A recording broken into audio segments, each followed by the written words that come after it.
네, 안녕하세요. 안녕하세요. 네, 안녕하세요. 오늘은 새로운 장소에 모여가지고, 맞습니다. 나중에 저희가 전망을 한번 보여드릴 텐데, 지금 청량리역에 있는 새로운 장소에 지금 와 있고요. 오늘 사케 소개부터 하고, 저희 늘 그렇듯이 마시면서 네. 진행하도록 하겠습니다. 네.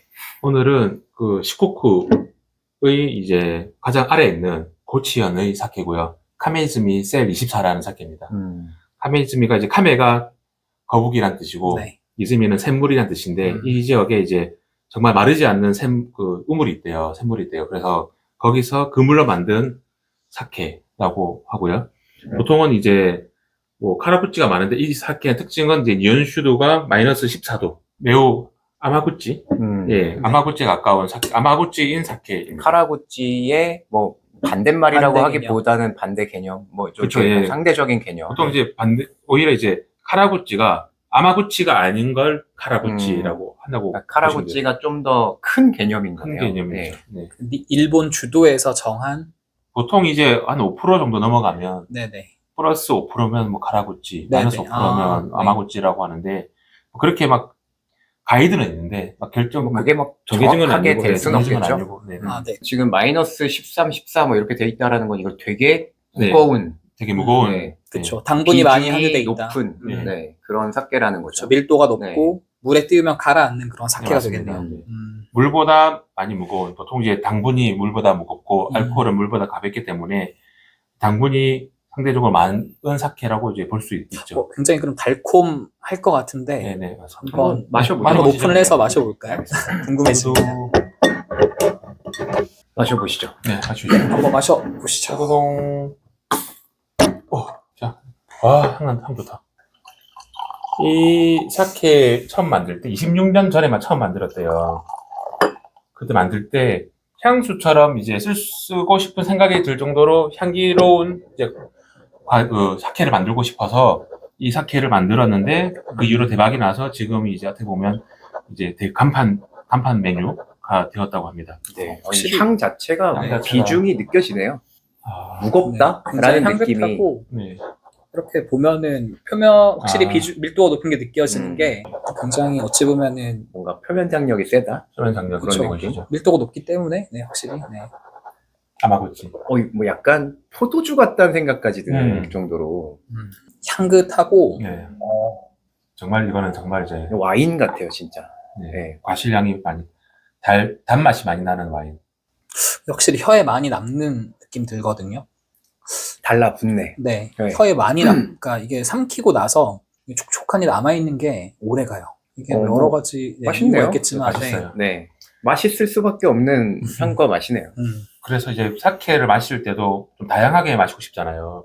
네. 충분히 하나의 축과 하나의 영역으로서 존재할 수 있는 사케라 생각합니다. 뭐 사케를 뭐 2병, 3병 이렇게 페어링해서 마실 여러 병 해서 마실 비교시에 네. 마실 때 카라구치하다. 그리고 그러니까 카테고리가 되게 넓다라고 생각했는데 그걸 또 한 단계 더 넓힌 것 같은 느낌. 네네. 네.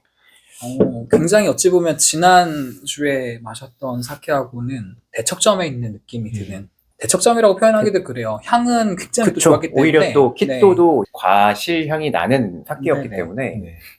근데 이거는 똑같은 네. 과실향이라고 하더라도 느낌이 완전 다르네요. 일단 입에 들어가서는 전혀 다른 맛과 네. 전혀 다른 느낌이에요. 남아있는 게 또 달라요. 달콤하지만 되게 오래 남는 감칠맛이 짙은 것 같아요. 그러니까 혀 끝에 뭐가 많이 남는? 사케의 세계는 이렇게 넓습니다. 사케가 마시면 마실수록 다양하고 스토리도 많고 너무 재미있는 매력 있는 술인 것 같습니다. 처음에 이 사케의 라벨을 봤을 때 라벨이 되게 독특하더라고요.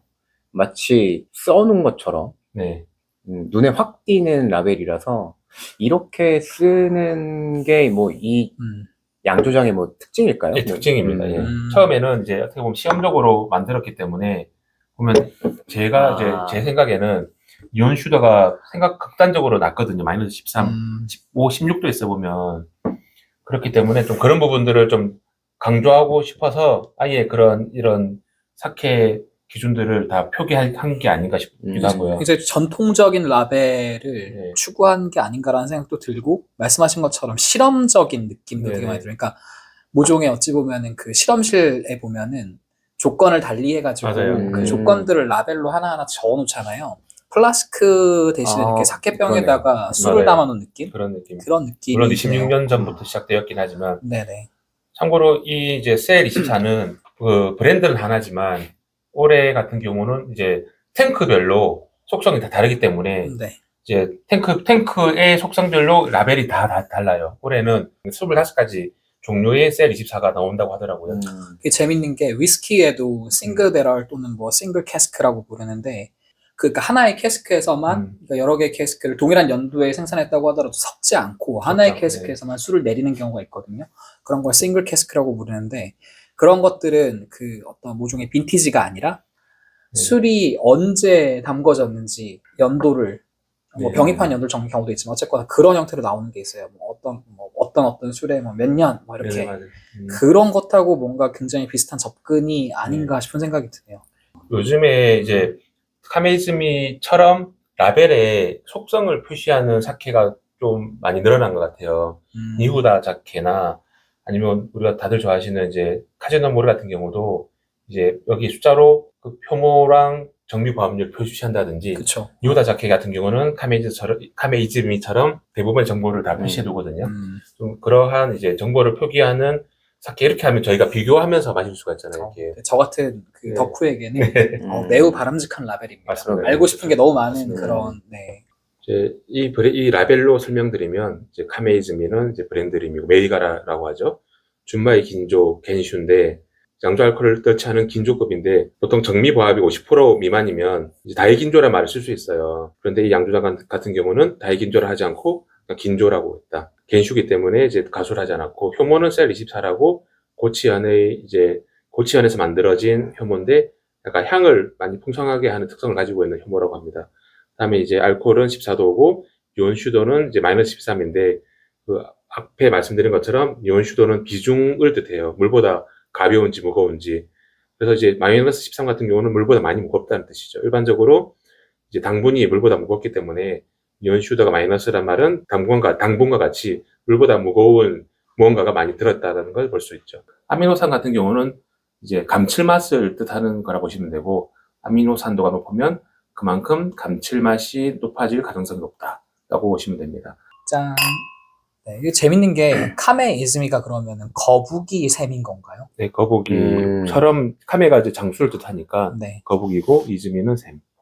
카메 이즈미 카메가 붙어 있는데 거기다가 효모 이름이 또 셀 24잖아요. 네. 셀 24 이러니까 네. 또 드래곤볼을 생각하지 않을 수가 없죠. 네. 괜히 또 이렇게 또 네. 아니, 그러네요. 네. 몰랐다. 오늘은 또 카메와 또 셀이 등장하니까 그러네요. 카메. 네. 무천도사가 카메하메파를 셀한테 날릴 것 같은 그런 문득 그런 물론 생각이 들었어요. 드래곤볼이랑 콜라보해서 라벨을 만들었어도 재미있지 않았을까 싶은 생각이 드네요. 네. 이제 고인이 너무 되신 많이 고인이 되셨죠. 네. 네. 토리야마 아키라 그 선생님이 명복을 좋아하지 빕니다. 않을까. 올해 돌아가셨으니까. 네. 그럼 저희 고치현 이야기로 한번 네. 넘어가 볼까요? 시코쿠의 남쪽 쪽 걸쳐 있어요. 쿠로시오 해류라고 들어보셨나요? 네. 저희 쿠로시오, 네. 초등학교 한 4, 5학년 때 크로시오 난류. 네, 그래서 쿠로시오 난류죠. 난류가 그래서 동안으로 오징어가 흘러들어오죠. 많다는. 네네. 네. 이 지역 그래서 이제 따뜻한 지역이에요. 보통 따뜻한 지역이면 이제 우리 큐슈에서도 카고시마나 미야자키 쪽은 사케보다는 소추를 많이 만드는데 아하. 이 코치현은 또 사케를 많이 많은 분들이 연구를 하셔가지고 사케로도 많이 유명한 지역이고 따뜻한 지역은 사케를 만들기 어렵나요? 그러니까 쌀이기 때문에. 네, 쌀이기 때문에 이제 적절하게 이제 발효를 하려면 보통 사케 양조를 겨울에 하거든요. 네, 그래서 너무 더우면 안 되기 때문에.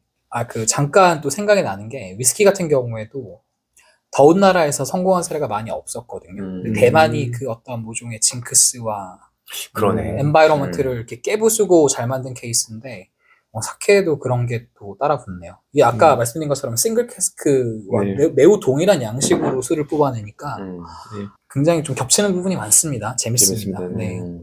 요즘에는 언론에 많이 안 나오지만 얼마 전까지 이제 난카이 트로프라고 해서 일본 대지진 얘기가 나오는 난카이 트로프가 이제 큐슈 밑에 미야자키현에서 저희 도쿄 옆에 있는 시즈오카현까지 이어지는 해곡을 뜻하거든요. 네. 바로 이 지역이네요. 네, 그 중에서 이제 그 중에 가장 가운데 있기도 하고 그 중에 또 세 부분으로 나뉘는데 그 중에 난카이 지진의 해당하는 지역이 바로 고치현 지역이기 때문에 지질학자나 지진 연구자들이 또 고치현을 많이 방문하기도 하더라고요. 네.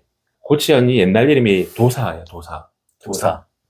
도사견. 네, 그런. 도사견이 이 지역의 개 품종 이름이고, 원래, 도사견. 네네. 원래 시코쿠의 품종에, 시코쿠 원래 있던 개 품종에 이제 불독이나 이런 투견류를 많이 교배해서 만든 품종이라고 하더라고요. 그래서 이 친구는, 도사견은 일단은 공격하는 성질을 가지고 있기 때문에 좀 다룰 때 많이 조심해야 되는.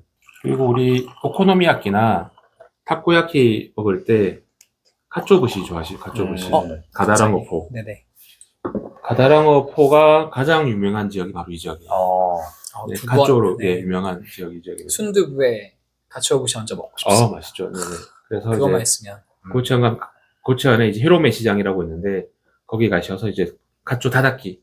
카초가 이제 참치와 뭐 고등어처럼 이제 불에가 없는 어종이기 때문에 금방 맛이 이제 간대요.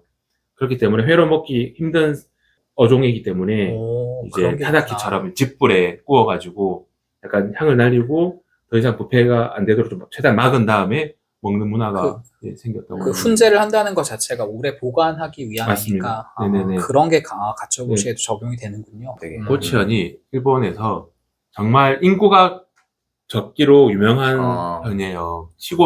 초시골인데 섬에 있고 거기서도 네네. 가장 이제 멀리 있는 지역 그쵸. 네. 이 중에 하나거든요. 정말 이제 어떻게 보면 오키나와보다 더 가기 힘든 지역이다라고 하는 사람도 있어요. 그만큼 시골이고. 그런데도 불구하고 일본이 근대화할 때 큰 역할을 한 사람들이 여기서 많이 나왔어요. 대표적인 게 사카모토 료마. 네, 너무나 유명한. 너무 유명하죠. 예, 료마가 간다라는 만화책으로 유명하고, 사카모토 료마가 아시겠지만 일본의 이제 근대화를 이끌었고, 해운대 카이온타이라는 최초의 무역회사도 만들었고, 우리 소프트뱅크의 손정희 회장이 가장 존경하는 사람이 사카모토 료마래요. 그래서 소프트뱅크의 로고가 이 사카모토 료마가 만든 카이온타이의 그런 깃발과 모양이 똑같아 색깔만 다르고 동일합니다. 그러니까 뭔가 메이지 유신의 정신을 공급한 네, 맞죠. 사람이라는 의미에서 많은 손정희를 비롯한 기업 총수들이. 두 번째가 이제 이타가키 야타로라고 이제 약간 코스염 진하게 생기신 분인데 그분이 이제 어떻게 보면 지금 일본의 재벌 중에 하나인 미쯔비시 재벌의 창시자도 이 지역 전범 기업인 미쯔비시를 창시한. 네. 맞아요. 일본의 자유민권 운동을 이끌었다고 하는 이타가키 다이스케나 나카이 초민 같은 사람도 이분. 나카이 초민 같은 경우는 동양의 루소라고 사회계약론의 루소. 사회교육론에 불리는 분이죠. 그다음에 이제 사회주의의 대표적인 인물인 이제 고토쿠 슈스이. 이 사람 같은 경우는 이제 천황을 암살하려고 했다는 그런 사건으로 한번 이렇게 크게 이제 일본을 크게 소동을 일으킨 적도 있고. 마지막으로 이제 이 고치현의 유명한 축제 요사코이라는 축제가 있어요. 요사코이. 네. 이 축제가 그건 홋카이도 삿포로에도 똑같은 요사코이 소란 축제라는 게 있거든요. 그게 이 지역에서 요사코이 축제를 접하해 줬대요. 그래서 비슷한 축제가 고치현에도 있고 삿포로에도 있고. 그래서 이제 사케를 마시면서 일본에 이제 다들 일본 많이 가보셨을 테니까 좀 이런 일본 곳곳의 이야기들 찾아가면서 여행을 하면 더 풍부해지지 않을까라는 생각을 해봅니다. 일본 사람들이 한국의 역사를 모르는 것처럼 우리가 사실 일본을 많이 모르잖아요. 네네. 네. 짠. 키미노 히토미니 간파이.